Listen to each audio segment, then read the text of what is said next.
What's going on, everyone, and welcome back to the channel. Today I've got another NBA discussion video to be going over with you guys. For those of you who hadn't seen, the Miami Heat actually recently got swept by the Milwaukee Bucks in the playoffs. Absolutely crazy that the Bucks just kind of dismantled them. Like, I believe there was a stat that said Bryn Forbes actually scored more in the playoff series than what Jimmy Butler did, which is insane. It turns out Forbes just turned into an absolute beast somehow in the playoffs. But there's been a lot of people talking major trash on the Miami Heat, saying, Tyler Hero needs to be traded, all of this stuff. A load of crap is what I like to call it. A lot of people talking without their opinions being educated or anything like that. Some people even stating that the Miami Heat need to go on a rebuild, with others saying they need to trade Jimmy Butler and Bam Adebayo.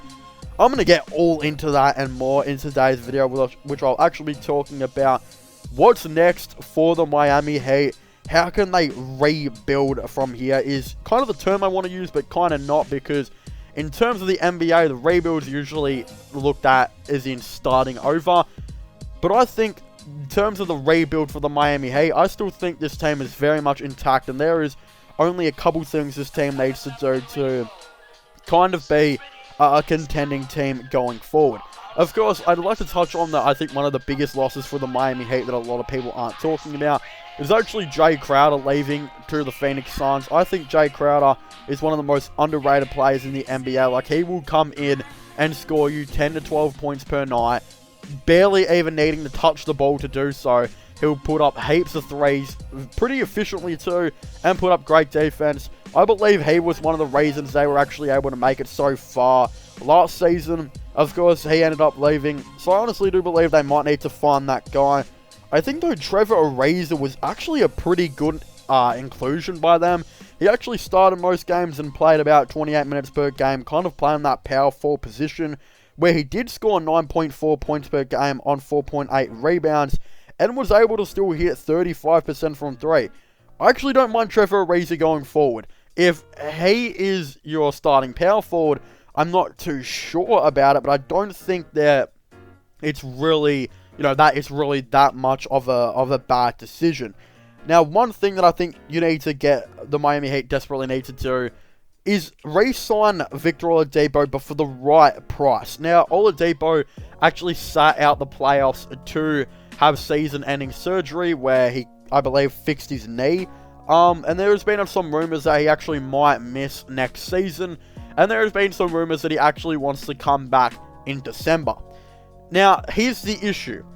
If people are saying he's going to miss the whole entire next season, then he shouldn't be wanting as much money as he's demanding. It's been reporting he's wanting about $25 million a year, which is insane. He is not worth $25 million a year. He can barely stay healthy, and when he stays healthy, he plays inconsistent defense and will have an inconsistent game where he'll pull up 10 points.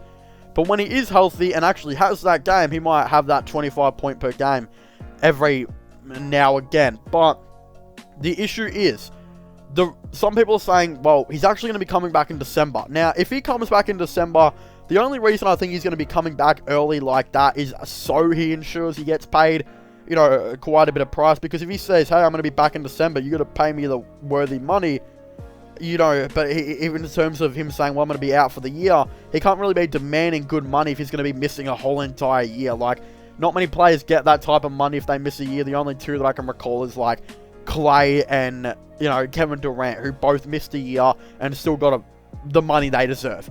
Victor Oladipo does not deserve $25 million. I believe he should, because Miami is the team that he's been trying to force himself to get to for a long time.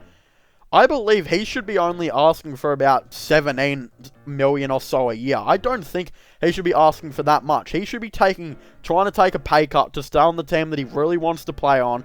He should know that he does get quite a bit of injuries and that he's never reliable. If I was the Heat, I wouldn't be looking to sign him for more than $20 million a season, and I'd be trying to talk him down to a pay cut, because I don't think he'll take it. But if he was smart, he should, because he's always injured. And then if he wants to build a good team, I feel like he does need to take a pay cut. I feel like Goran Dragic as well, this will probably have been his last season. I think that they'll decline his team option, which I believe is about $18 million. I can't believe he's on that much. He'll get his team option decline, which I could see Dragic then going to the Mavericks, like it's looked like he's been wanting to go there for quite a while. So yes, they'll probably lose Dragic. He didn't have a very good season at all this year anyway. He only showed up, you know, and scored 13 points per game and didn't really show up in the playoffs at all. So he's not too much of a loss. You got Trevor Ariza who I believe is on about 12 million or 13 million. I think that, you know, he'll be a free agent. He'll probably come back on the minimum. You also got Iguodala, who I believe was on 18 million. If he decides to come back, he'll come back on the minimum. So there you go. You've pretty much just saved a max contract right there. Plus Oladipo, who's already on like 22 million. If you get him on 17 million, you've probably just saved about 5 million right there. Dragic as well, I think is on 18 million. Again, they're probably going to have 40 to 50 million dollars to kind of work with. But I think that will be spent on bringing back some of their role players. Like, of course, when we do look at it, Robinson, he's going to want about... He's probably worth, in my opinion, about 10 million a season, but teams will overpay. They will offer him 15 million a season. There was even a report that a team was getting ready to offer him 20 million a season. I don't think that's going to happen, but if a team does offer him 15 million, I still think the Heat will probably match it, which means, you know, that's $15 million gone. I do think that they will look to try and get a pretty nice role player like Tim Hardaway.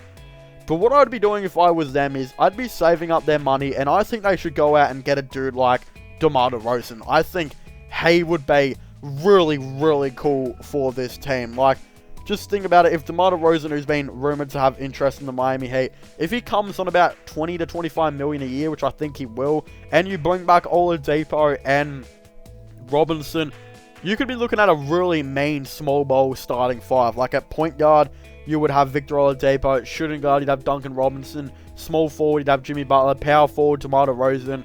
And then center, you'd have Bam Adebayo.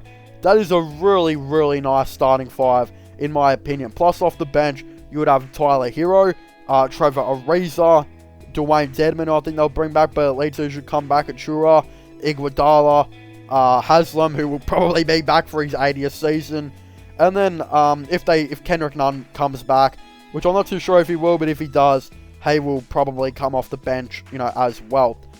But if Victor Oladipo is out for the season, I think you would probably start Kendrick Nunn at point guard. I think that's how it would probably go. But yeah, next season's a real test for the Heat, because I do believe they will sign, you know, try and sign an all-star like DeMar DeRozan. I think they have the capabilities to do so. But when there are players like Victor Oladipo, you know, demanding more than they are worth, it does come pretty hard. I think, you know, Erik Spoelstra, he's in no danger of his job. I actually think he's a pretty decent coach. And I think that with what he was able to do in the 2020 finals is still quite remarkable to this day. I don't think he's in any danger of leaving. Duncan Robinson, I think, will be pretty loyal to the Heat, but there has been reports he's getting offered, like, money that he can't deny. So that'll be interesting to see how he goes about that. Will he take them? Will he not? I guess we'll have to, you know, kind of wait and see. And then again, Victor Oladipo, who's been looking like he's demanding quite a bit of money. I don't know if he'll actually get that or not. It'd be kind of surprising if he did. But I guess we'll have to wait and see. Where I think the Heat will kind of be next year, so I think they'll be around that 4th seed. I do believe I don't think they're better than the Bucks, Nets, or Sixers, really, at this stage.